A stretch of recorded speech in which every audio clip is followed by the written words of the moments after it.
compartir con vosotros algo que de hecho ya hemos hablado en esta mañana. Y es que me pasaba como a Sebas, que decía que había meditado en un pasaje esta semana y veía que referencias volvían a salir respecto a ese tema.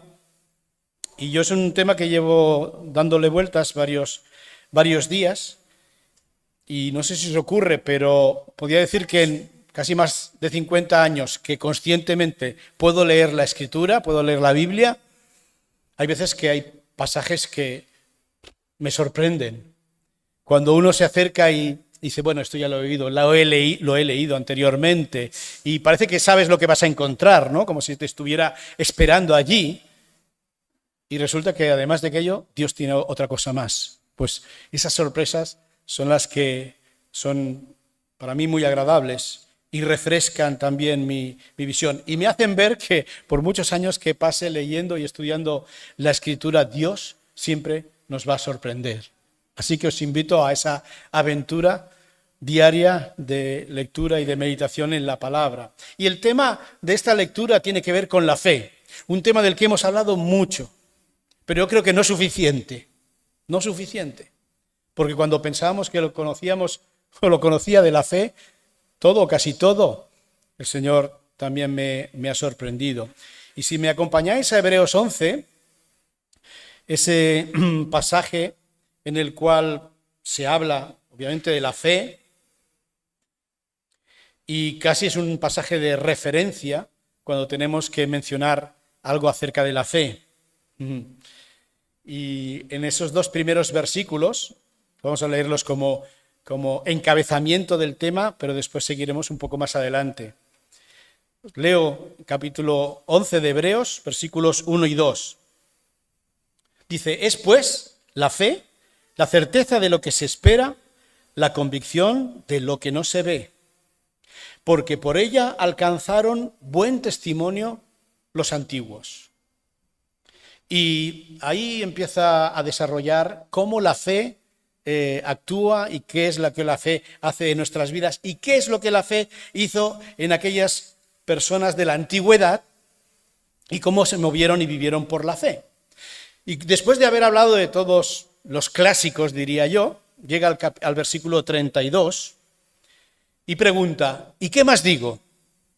Porque el tiempo me faltaría contando de Gedeón, de Barak, de Sansón, de Jefté, de David, así como de Samuel y de los profetas, que por fe conquistaron reinos, hicieron justicia, alcanzaron promesas, taparon bocas de leones, apagaron fuegos impetuosos, evitaron filo de espada, sacaron fuerzas de debilidad, se hicieron fuertes en batallas, pusieron en fuga ejércitos extranjeros. Las mujeres recibieron a sus muertos mediante resurrección. Y aquí hago una pausa. Digo, si el pasaje acabara aquí, ya podría ser un capítulo glorioso. Poderosa es la fe en acción. ¿Cuántas cosas ha hecho en la historia, en la vida de personas? Algunas con nombres, otras desconocemos los nombres, por eso el escritor habla de casos, probablemente que habría tenido referencias, que habría tenido testimonios, pero no aparecen ahí sus nombres. Dios los conoce. Y nos hace pensar, yo quisiera ser uno de ellos. Bueno, no tenemos muchos leones por aquí cerca, ¿no? Pero tapar la boca de los leones como Daniel, poner en fuga ejércitos enteros. ¿Quién no quisiera tener el poder de hacer estas cosas? Por la fe. Pero aquí viene la sorpresa del texto y es que continúa.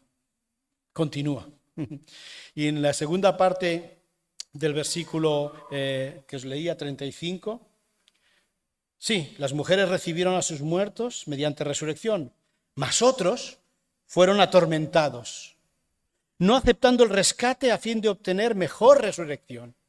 Otros experimentaron vituperios, insultos y azotes, y a más de esto, prisiones y cárceles. Y fueron apedreados, aserrados, puestos a prueba, muertos a filo de espada, anduvieron de acá para allá cubiertos de pieles de ovejas y de cabras, pobres, angustiados, maltratados, de los cuales el mundo no era digno, errando por los desiertos, por los montes, por las cuevas y por las cavernas de la tierra. Y todos estos, aunque alcanzaron buen testimonio mediante la fe, no recibieron lo prometido. Y aquí hago otra pausa. Vaya, hemos ido desde la gloria de los hechos de la fe a lo que parece ser un fracaso a vista humana, ¿verdad? Que haya acabado tantos también en estas circunstancias y sin recibir lo prometido. Bueno, eso no es extraño. Ya antes en el mismo capítulo, en el versículo anterior, en versículos anteriores, nos ha hablado de Abraham y de toda su familia, que también esperaban por fe en unas promesas. Y dice el versículo 13, y conforme a la fe murieron todos estos sin haber recibido lo prometido. Apenas mirándolo de lejos, saludándolo, diciendo, está allá a lo lejos, y confesando que eran extranjeros y peregrinos en la tierra. Hebreos se escribió a unos creyentes que estaban sufriendo, estaban padeciendo persecución. Estaban a punto de poner en riesgo sus vidas por confesar su fe en Jesucristo. Y algunos podían ser tentados a desistir. Es decir, bueno, no nos pongamos tan difíciles o tan duros, ¿no? Bajemos un poquito el tono. Y así a lo mejor nos libramos de una muerte tan cruel. Y por eso el autor de Hebreos dice, no. Algunos que profesaban la misma fe que profesáis vosotros, fueron insultados, azotados, estuvieron en cárceles, prisioneros, apedreados, aserrados. Yo decía, ¿qué es eso de aserrados? Bueno, no sé si hay muertes crueles, pero esa debe ser muy cruel. Porque a uno vivo le aten los pies con las piernas separadas y con un serrucho o una sierra entre dos lo abran desde abajo para arriba, en vivo. Por la fe. Y fueron muertos a filo de espada y anduvieron de acá para allá cubiertos de pieles de ovejas y de cabras, angustiados, otros viviendo en montes, en cuevas, en cavernas de la tierra. Bueno, esto no solo pasó en el primer siglo con aquellos creyentes, esto sigue pasando en nuestro mundo, ¿sabéis?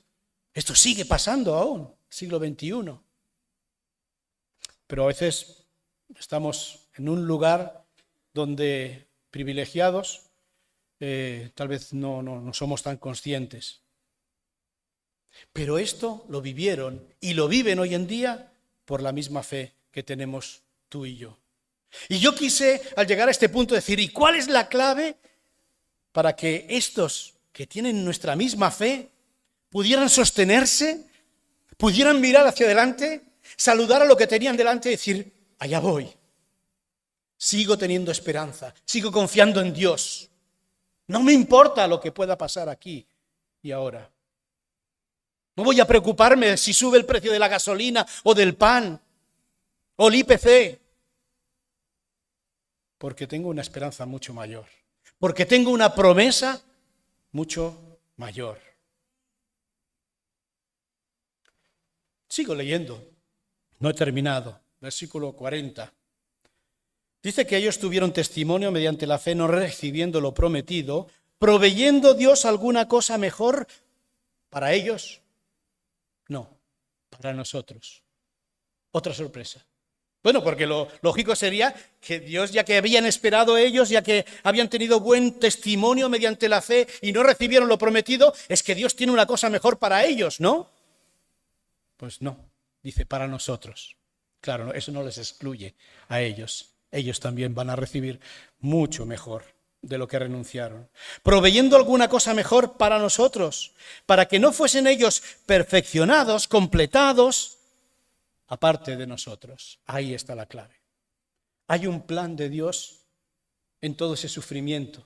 Hay un plan de Dios en todo el dolor que están afrontando hermanos y hermanas nuestros en todo el mundo.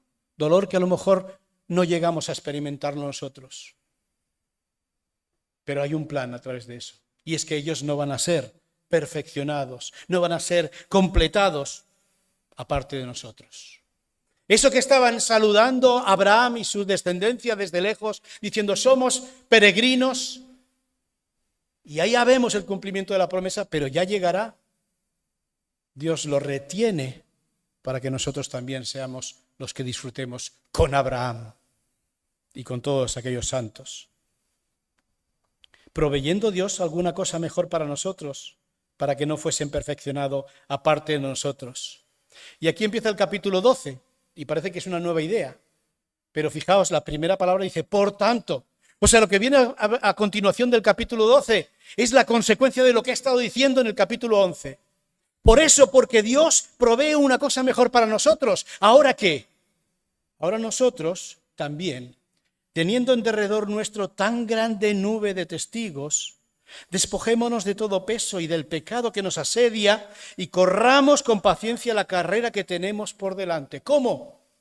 Puestos los ojos en Jesús, el autor y consumador de la fe, el cual por el gozo puesto delante de él sufrió la cruz, menospreciando el oprobio, la vergüenza, y se sentó a la diestra del trono de Dios. Punto.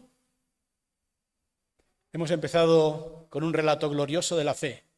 Hemos ido a las profundidades de la tierra acompañando a hermanos y hermanas que tenían que esconderse literalmente para no ser cazados y echados a los leones.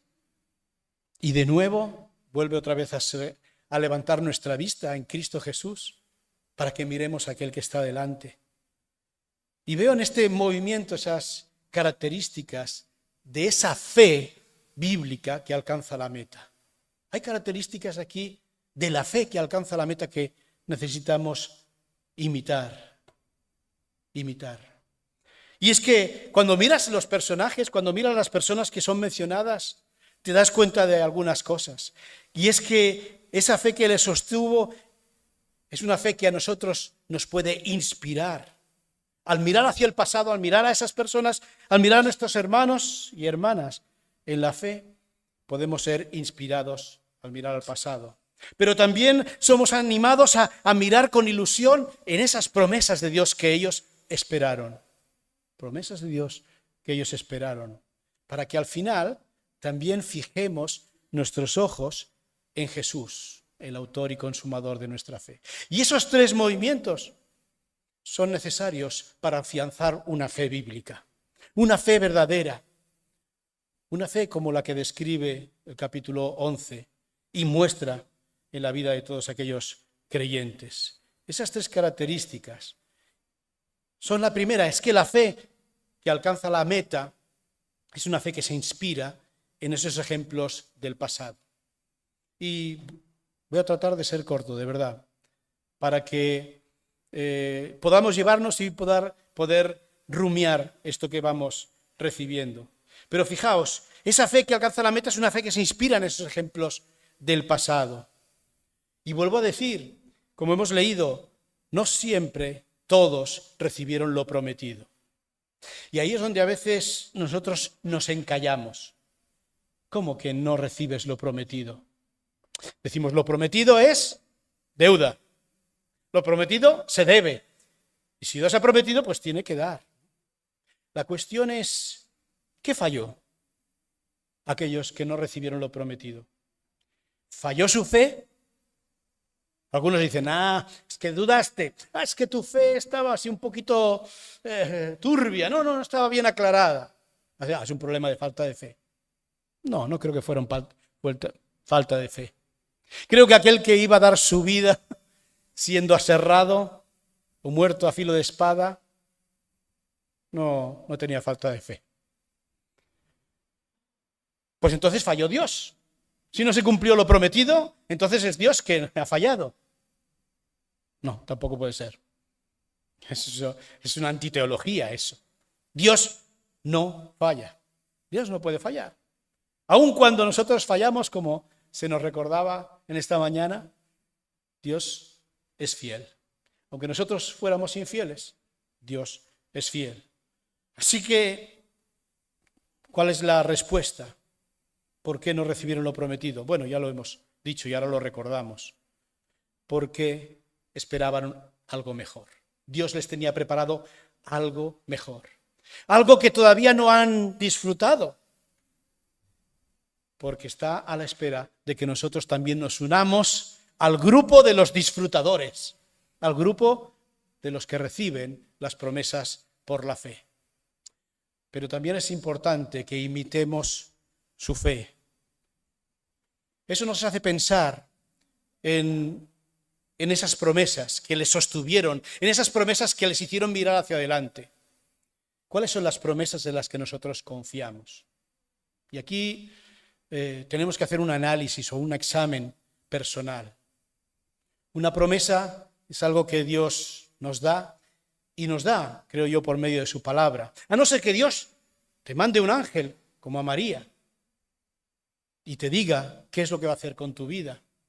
Que vas a ser, como en su caso fue, iba a ser la madre del Redentor, del Salvador. Bien, María quedó con aquella palabra, con aquella promesa, y se cumplió. Y así como con otros casos que tenemos en la Escritura, donde Dios directamente ha dado una palabra, una promesa que creer. A veces hay un sentido general de promesas que da la palabra. El que cree en mí tiene vida eterna. Es una promesa, es una afirmación, y es así, y la damos por seguro, y en eso podemos confiar plenamente. ¿Has creído en Cristo? ¿Has puesto tu fe en Él? Tienes vida eterna. No tendrás, tienes vida eterna. Y Pablo le dice a Timoteo, echa mano de la vida eterna. Es decir, no te esperes, Timoteo, sentado a que llegue el día que te llame el Señor a su presencia y entonces empezarás a disfrutar la vida eterna. No, echa mano ahora. Disfruta de ella ahora.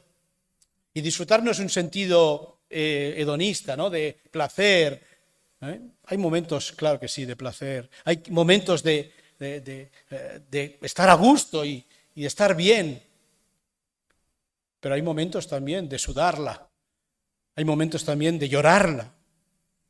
Y eso también forma parte de la promesa. Porque aún aquellos que fueron aserrados, puestos a espada, anduvieron como parias, cubiertos de pelos de oveja, aún aquellos estaban bajo la promesa. Pero confiamos en las promesas que Dios nos da a través de su palabra.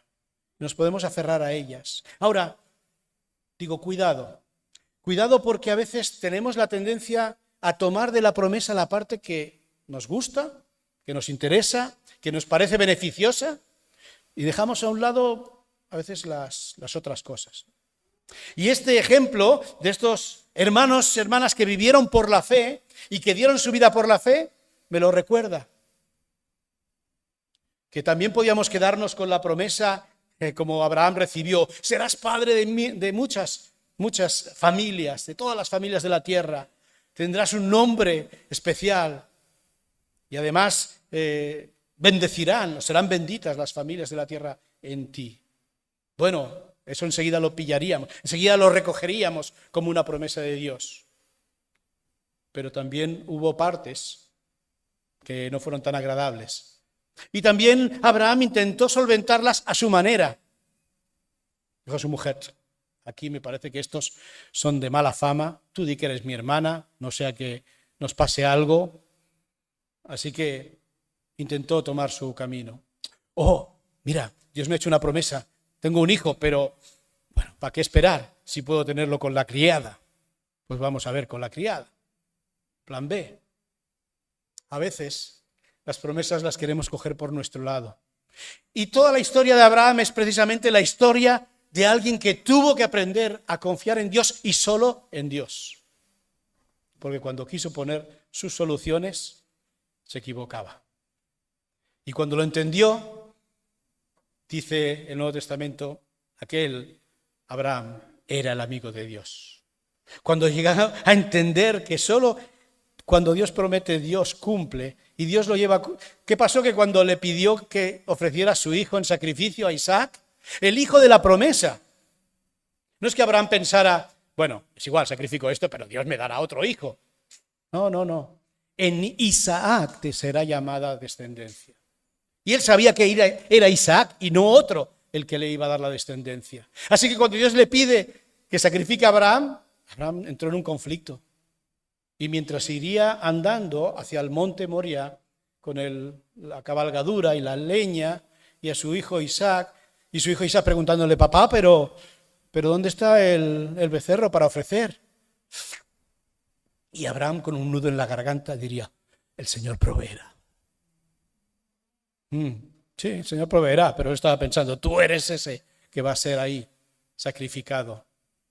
Pero dice Hebreos que Abraham hizo aquel camino, pasó aquel nudo de garganta y alzó incluso su cuchillo, sabiendo que aunque su hijo Isaac fuera sacrificado y después quemado completamente como un holocausto a Dios, de las mismas cenizas Dios iba a resucitar a Isaac, no a otro, a Isaac. Y esa muestra en la fe de Abraham, esa muestra en la confianza en la palabra de Dios, le hizo ganar el título de amigo de Dios.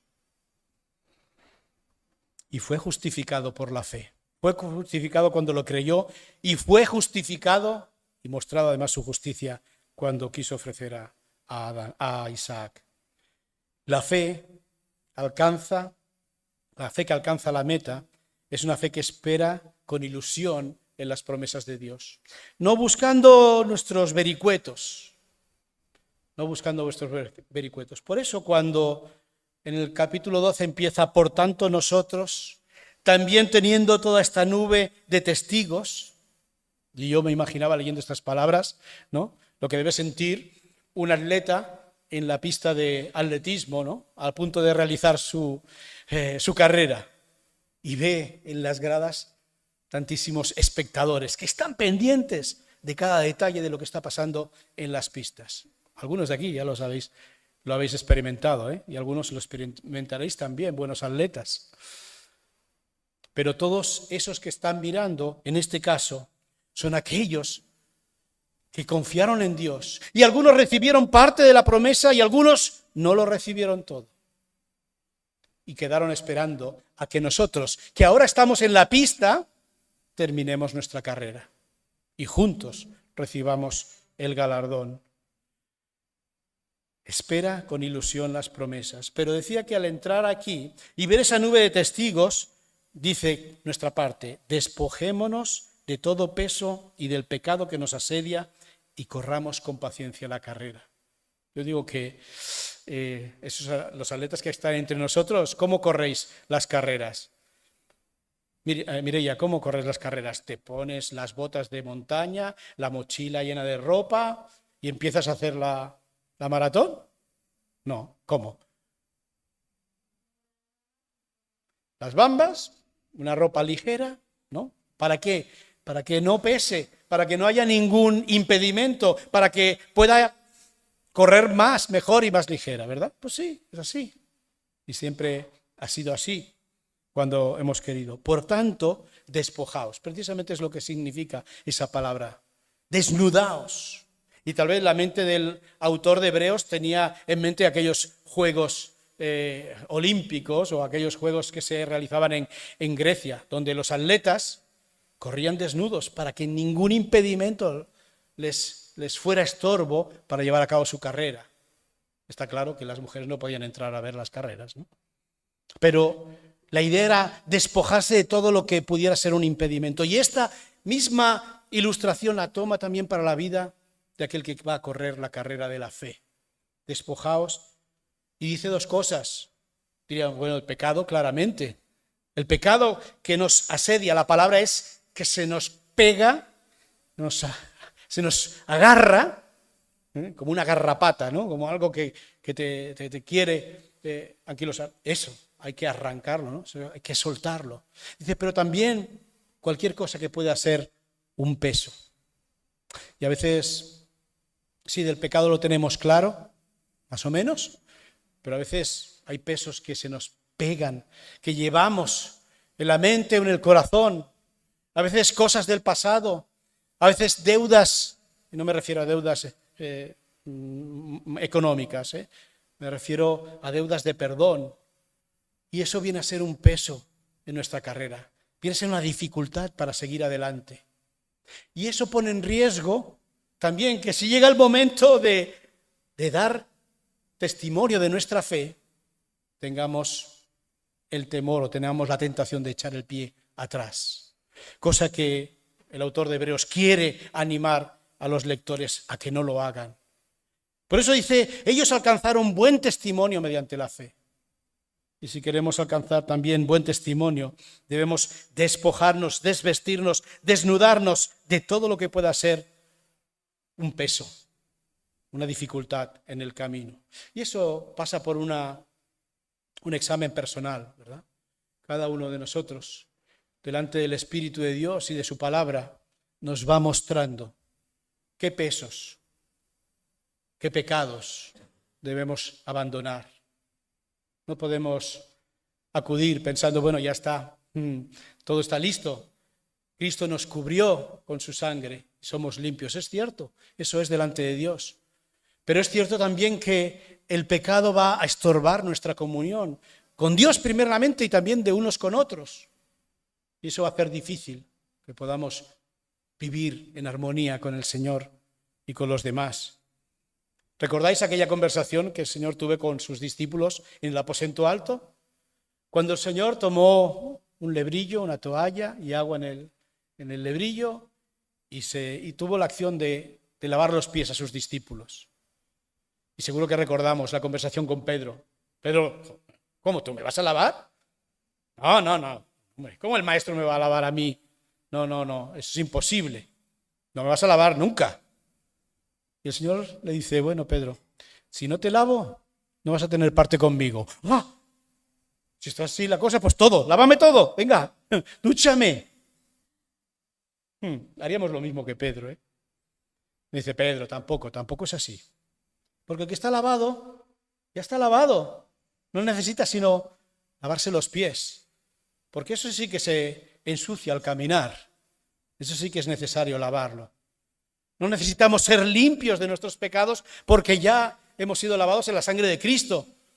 Pero sí hay que restablecer la comunión por aquellas cosas pequeñas.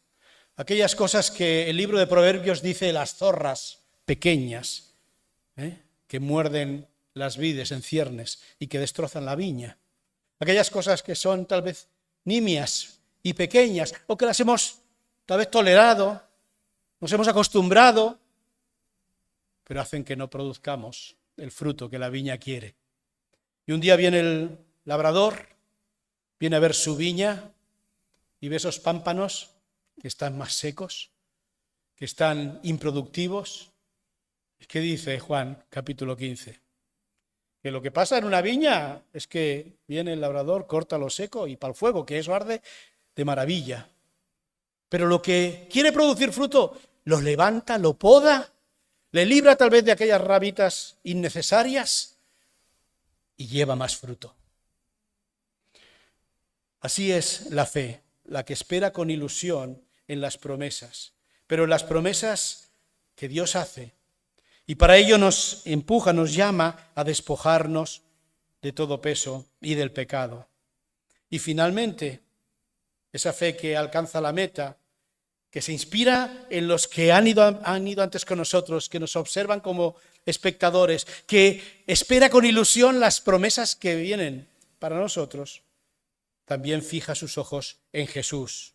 Y dice en el versículo 2 que termina, puestos los ojos en Jesús, el autor y consumador de la fe, y explica que Jesús fue un pionero, fue un campeón, porque por el gozo puesto delante de él sufrió la cruz, y menospreció el oprobio, la vergüenza, los insultos y se sentó a la diestra del trono de Dios. Si en algún momento te ves en la situación de echar el pie atrás, de que tu fe flaquee y de que te replantees tal vez todo lo que hasta aquí has creído, mira a Jesús, mira a Cristo, mira a Cristo.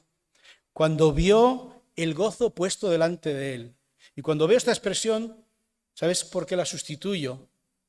Por nosotros. El gozo puesto delante de él éramos nosotros. Recibiendo junto con todos aquellos que antes que nosotros han puesto su fe en él, recibiendo la herencia, recibiendo la tierra, recibiendo las promesas, recibiendo la completa herencia prometida. Y cuando tal vez puso en su mente los rostros y la adoración de tantas y tantas personas redimidas por la sangre de Cristo, dijo, voy a la cruz, y dio su vida. Y nosotros a veces regateamos un poco de sufrimiento, un poco de disgusto, un poco de dificultad. Lo regateamos con Dios, porque vivimos en una sociedad que nos impulsa, no sufra, por favor, no sufra. Haga solo lo que tiene gusto y ganas de hacer. Aquello que haga por placer, que haga por gusto. Nosotros adoptamos esa filosofía humana, la cristianizamos y la vivimos de la misma manera. Y acabamos siendo los más desgraciados. ¿Por qué? Porque no tenemos esa misma esperanza en la promesa que aquellos. No tenemos nuestros ojos puestos muchas veces en Jesús, el autor y consumador de la fe. Puso su vista en el gozo, puso su vista en ti, en ese momento en que recibirás la promesa y el cumplimiento completo, y sufrió la vergüenza. Si en algún momento de esta semana o de cualquier día tienes que sufrir vergüenza por ser un seguidor de Cristo, piensa en Él. Pon tus ojos en Cristo. Y puedas decir, me es igual, si sufro ahora vergüenza, más de la que sufrió Cristo por mí. Dice la Escritura que sufrió tal contradicción de pecadores. No eran buenas personas las que acusaban a Cristo, no eran personas santas, no eran los 24 ancianos, ni los 4 seres vivientes. Era toda una multitud de pecadores como nosotros, diciendo, crucifícale, crucifícale, no queremos otro rey que César. Bueno, nosotros no decimos César, decimos otros, o tenemos otros. Pero él, despreciando ese oprobio, despreciando ese insulto, fue hasta la muerte y muerte de cruz por nosotros. Gloria a Dios, queremos ser de esos que tienen esa fe que se inspira en estos hermanos del pasado, esa fe que mira y espera con ilusión las promesas que vendrán, esa fe que pone los ojos en Jesús y está dispuesto a pasar un examen ante Él. Ojalá que sea así nuestra fe, esa fe bíblica. Yo os invito a que tengamos unos minutos solo, de oración. Primero, oración callada y personal, cada uno. Si en algo de lo que la palabra de Dios que se ha compartido esta mañana desde que nos juntamos hasta ahora, el Señor te llama tal vez a abandonar algún peso, algún pecado, tal vez a reforzarte en conocer las promesas de las palabras de Dios, tal vez a renunciar a algo que está pesando en tu vida y que te está impidiendo poder mirar a Jesús, tal vez aquello que te está dando vergüenza y no consigues deshacerte de ello para confesar al Señor y vivirlo en tu vida. Sea un momento tal vez de reflexión personal.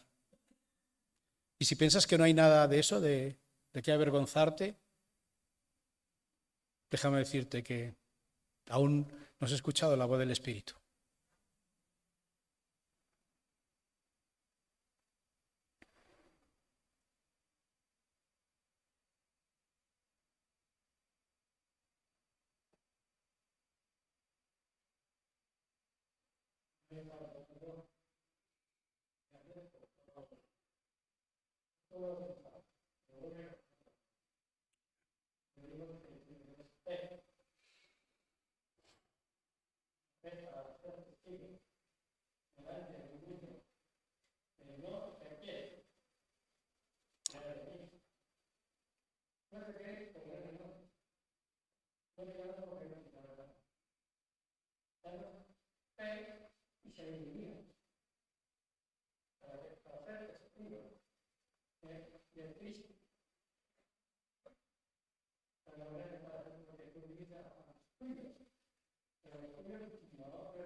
Amén. Amén. Amén. Amén. Amén. Sigamos, por favor, con los ojos cerrados un poco más. Y que te resistas también a abrirlos y a desconectarte. Pero si has orado y has buscado al Señor, sea para despojarte de algo, sea para anhelar una fe más decidida, sea para quebrantar la vergüenza en algún aspecto, yo te voy a pedir un favor. No somos muy dados a hacer manifestaciones públicas, pero sí que te invito a hacer un paso de decisión. No dejarlo solamente en una oración personal, bueno, adiós, muy buenas, y hasta la semana que viene. Si decides en esta semana trabajar por algo que el Señor quiera trabajar en tu vida, yo te pido que te pongas de pie para orar juntos al final. Ahí donde estás, di, Señor, yo voy a seguir trabajando esto en esta semana. Yo quiero que tú trabajes en mi vida, tal vez para reforzar la fe e imitar a alguno de estos personajes que hemos considerado. Tal vez para terminar con ese peso que arrastro y que me quita el gozo y me quita la vida.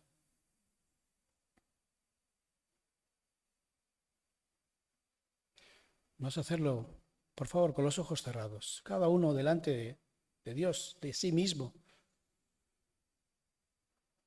Solo vamos a terminar en oración. Si hay algo que quiera cambiar tu vida, ¿por qué no? Empezar también hoy.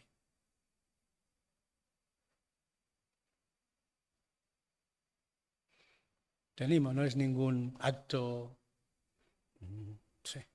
portentoso ni especial. Lo hacemos porque respondemos a Dios. Y a veces estamos tan habituados a hacer respondidas por la callada que nada nos mueve y nada cambia. Pero aquí tomamos una decisión. Una decisión, Señor, quiero que trabajes esto en mi vida. Que lo hagas por tu espíritu, por tu poder. Porque con mis fuerzas no lo he conseguido. Y voy a orar por ello. ¿Alguien más?